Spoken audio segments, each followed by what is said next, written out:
All right, family, back again. In this video, I'm going to talk about this notion of things being really inexpensive and how they can become expensive, right? And how you need to realize that nothing is free. Nothing comes without a cost, okay? Just keep that in mind and you'll be able to proceed. And I'm going to give you some examples of what I'm talking about. When you're at an airport or traveling, you want to make sure that you don't let anybody take your bags, right? No one should be taking your bags. If it's not airport personnel that you've asked for assistance in advance, be careful with that, because some people will walk up, grab your bag from your hand, and proceed to take it wherever they think you need to go. That could be a cab driver. That could just be someone that's looking for you to pay them for taking your bag, and they will be looking for payment, right? So you just take your bag back and let them know you don't need assistance. They can be a little aggressive. I'm sure they don't mean anything, but just be aware of it. The other thing would be, like, I know I stayed someplace and my dirty clothes were starting to pile up. And when I vacation, I don't like to carry back dirty clothes. So I thought about hand washing the clothes. And I was like, you know what? I am supposed to be enjoying myself. I don't know that I'm interested in sitting in the high sun and scrubbing out no clothes. But what I will do is support a sister who is already washing clothes who may want to make a little extra change. So if you let someone wash your clothes, you want to give them money, tip them accordingly, and be fair about it. I've never really wanted anyone to touch my clothes because that's like personal to me. But if you trust someone enough to do that, then make sure you take care of them, right? It's not free.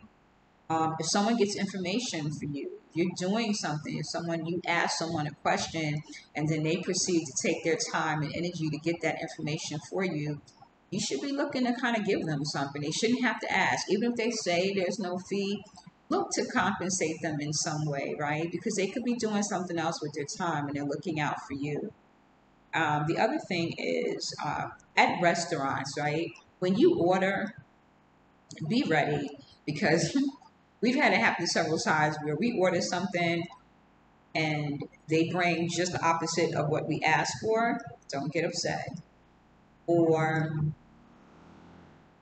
everything you asked for on the menu, they don't have. So then you're like, why are you guys giving me the menu? Just tell me what you have and I'll pick from that, right?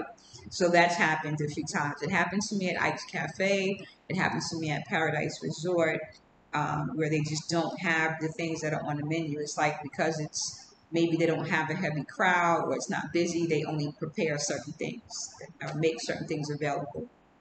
Um, Bartering and negotiating is a way of life, right? So I went to a museum and I tried to barter something down because I didn't want to pay the price, and they were like, no, it's a fixed price. So there's a time and a place for bartering. If you're on the streets, though, you're going to barter. If they give you a price, you got to be like, no, is that the best you can do? And I enjoy that. It doesn't bother me because I love a sale. I love a bargain.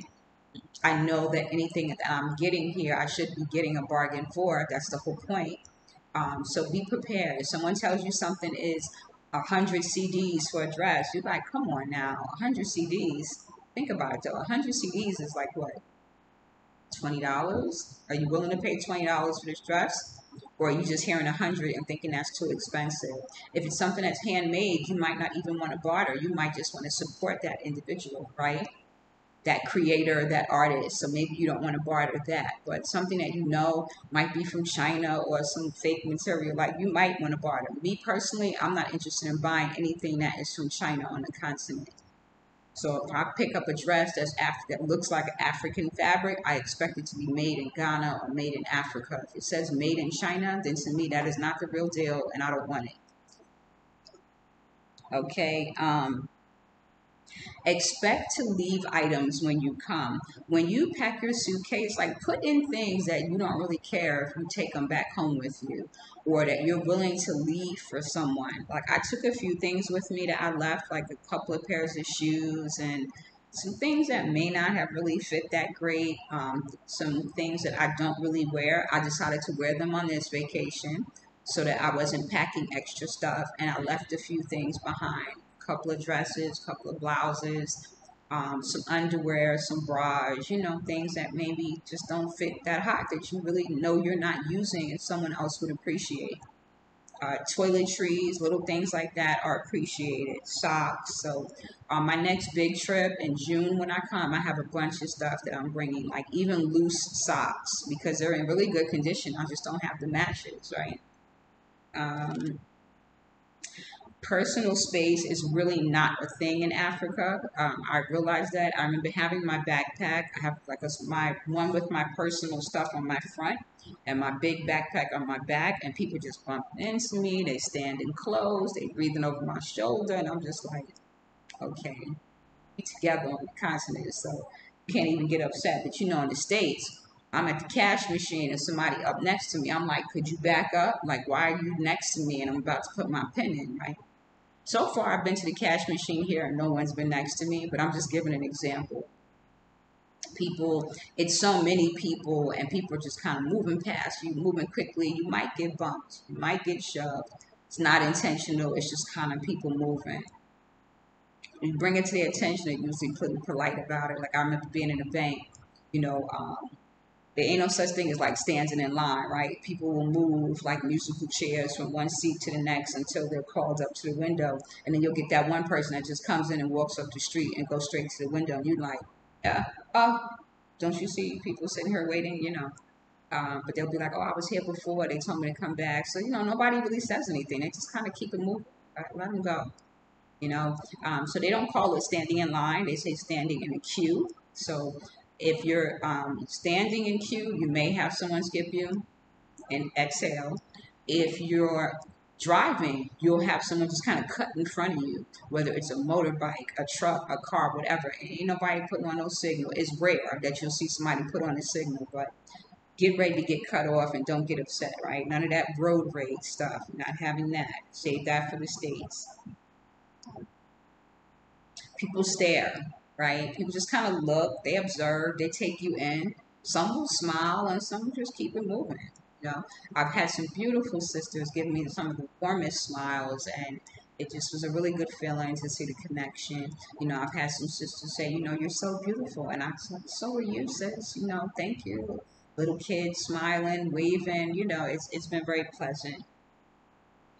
You'll have little kids that will come up to your car when you're driving. Like I know when I'm parked in traffic, when you're stuck in a queue in traffic. I had a little boy come up to the window the other day and he was just like, and so to me that meant he wanted something to eat. I just happened to have a big pack of honey roasted peanuts in my bag. And I pulled it out and I gave it to him and he smiled, and that just kind of warmed my heart. It's like it's just a bag of peanuts.